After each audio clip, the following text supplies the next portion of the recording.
যারা বিভিন্ন মহানগরে পদ পদবি পেয়েছে তারা আজকে মিষ্টির পরিবর্তে তারা সেই দুঃসময়ে যে রুটি কলা খেয়েছে সেই রুটি কলা দিয়ে তারা আজকে লাঞ্চ করবে। এটা উদযাপন অত্যন্ত আনন্দের দিন, কারণ এত বছর যারা লড়াই সংগ্রাম করেছে তারা প্রত্যেকে গতকাল মূল্যায়িত হয়েছে। এবং আমাদের মূল বিষয় হলো যে আমাদের প্রধানমন্ত্রী জনাব তারেক রহমান উনি ৭,৫০০ কিলোমিটার দূরে থেকেও তার দুঃসময়ের ছোট ভাইদেরকে ভুলে যান নাই। উনি সেই ছোট ভাইদেরকে প্রত্যেককে মূল্যায়ন করেছেন। তো আমাদের জন্য আজকে অত্যন্ত আনন্দের দিন। তবে আজকে একটি অভূতপূর্ব বিষয়, যারা বিভিন্ন মহানগরে পদ পদবি পেয়েছে তারা আজকে মিষ্টির পরিবর্তে তারা সেই দুঃসময়ে যে রুটি কলা খেয়েছে সেই রুটি কলা দিয়ে তারা আজকে লাঞ্চ করবে। এটা উদযাপন, কারণ এখনো বাংলাদেশের মানুষ কিন্তু এখনো আপ টু দ্য মার্ক, আমরা বলতে পারবো না সবাই ভালো আছে। সেই জায়গায় সবাইকে ভালো রাখার জন্য আজকে তারা যে সেলিব্রেশনটা, মিষ্টি খাওয়ার পরিবর্তে সেই টাকা বাঁচিয়ে তারা গরিব দুঃখী মানুষের পাশে দাঁড়াবে আর নিজেরা আজকে রুটি কলা খাবে। এটাই হচ্ছে জিয়াউর রহমানের শিক্ষা, বেগম খালেদা জিয়ার শিক্ষা, তারেক রহমানের শিক্ষা। তো তাদের যোগ্য উত্তরসূরি হিসাবে আমরা সব সময় চেষ্টা করি ছাত্রদল যাতে সাধারণ শিক্ষার্থীদের হৃদয়ে যাতে জায়গা করে নিতে পারে। আমাদের সামনে অনেকগুলো বড় চ্যালেঞ্জ আছে। ছাত্র সংসদ নির্বাচনগুলা অনেকটা কারচুপির মাধ্যমে ইসলামী ছাত্র শিবির জয়লাভ করার চেষ্টা করেছে, কিন্তু তারা কিন্তু সাধারণ মানুষের হৃদয়ে পৌঁছাতে পারে নাই। তারা আজকে সাধারণ মানুষের কাছে রক্কাটা পার্টি হিসাবে বা ঘৃণিত হিসাবে তারা বিবেচিত হচ্ছে। তার পরিবর্তে সাধারণ মানুষের মধ্যে, সাধারণ শিক্ষার্থীদের মাঝে ভালোবাসা ছড়িয়ে দিচ্ছে বাংলাদেশ জাতীয়তাবাদী ছাত্রদল। তারা প্রত্যেকটা ক্যাম্পাসে ভাই হিসাবে, বোন হিসাবে পাশে রাখছে।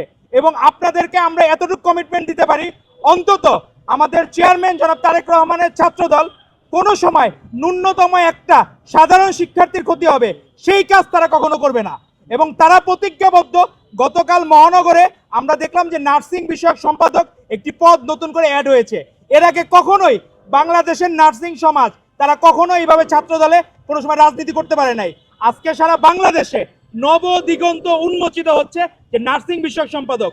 আমাদের সারা বাংলাদেশে আপনারা সাংবাদিক বন্ধুরাও, আপনাদের পরিবারেও অনেকে নার্সিং পেশায় জড়িত, অনেকে নার্সিং এখনো পড়তেছে, তারা প্রত্যেকে রাজনীতি করার সুযোগ পাবে। এটাই হচ্ছে আমাদের নেতা তারেক রহমানের বৈচিত্র্য। এবং উনি নিজে এটা মনে রেখেছেন যে এত বড় নার্সিং সমাজ, তাদের প্রতিনিধিত্ব দরকার। সেই জায়গায় প্রত্যেকটা মহানগরে নার্সিং বিষয়ক সম্পাদক পদ অ্যাড করেছেন উনি। এই জন্য আমরা ধন্যবাদ জানাই আমাদের সাংগঠনিক অভিভাবক জনাব তারেক রহমানকে এবং আমাদের ছাত্র দলের কেন্দ্রীয় সভাপতি রাকিবুল ইসলাম রাকিব এবং সাধারণ সম্পাদক নাসিরউদ্দিন নাসিরকে। তারা অত্যন্ত আন্তরিকভাবে এই বিষয়গুলো দেখেছেন। আর আমাদের সামনে প্রত্যেকটা ক্যাম্পাসে ক্যাম্পাসে ছাত্রদল ছড়িয়ে পড়বে। ছাত্রদল হবে সাধারণ শিক্ষার্থীদের আস্থার জায়গা। প্রত্যেকটা জায়গায় ছাত্রদল নেতৃবৃন্দ সাধারণ শিক্ষার্থীদের অধিকার আদায়ের জন্য কাজ করবে। এবং আমরা বলবো যে আমাদের প্রত্যেকটা ক্যাম্পাসে যত কিছু সাধারণ শিক্ষার্থীদের মাঝে আমাদের সেই পূর্বের আগের যে জনপ্রিয়তা ছিল সেই ধারাবাহিকতা আমাদের রক্ষা করতে হবে। আমাদের আপসহীন দেশনেত্রী বেগম খালেদা জিয়া বলেছেন, আমার কাছে কোয়ালিটি ম্যাটার্স, কোয়ান্টিটি না। তো আমাদেরকে মনে রাখতে হবে যে আমরা কোয়ালিটিফুল প্রোডাক্ট যাতে ছাত্রদলে অতীতের ন্যায় আমরা ভবিষ্যতে যাতে উপহার দিতে পারি। ছাত্রদল হবে, আপনারা এখনো দেখবেন বট বাহিনী, এখানে আমরা যে বক্তব্য দিচ্ছি সেখানেও অনেক দেখবেন হাহারি এক দিবে অনেক কিছু করবে, কিন্তু তাই বলে দক্ষিণ পূর্ব এশিয়ার সর্ববৃহৎ ছাত্র সংগঠন ছাত্রদল দুর্বার গতিতে এগিয়ে যাবে। এবং তারেক রহমানের নেতৃত্বে সারা বাংলাদেশের সকল ক্যাম্পাসে সাধারণ শিক্ষার্থীদের মন জয় করে সকল ছাত্র সংসদে জাতীয় নির্বাচনের ন্যায় ভূমিধ্বস বিজয়ের মাধ্যমে ছাত্রদল সাধারণ শিক্ষার্থীদের মন জয় করে ছাত্র সংসদে অধিষ্ঠিত হবে ইনশাল্লাহ।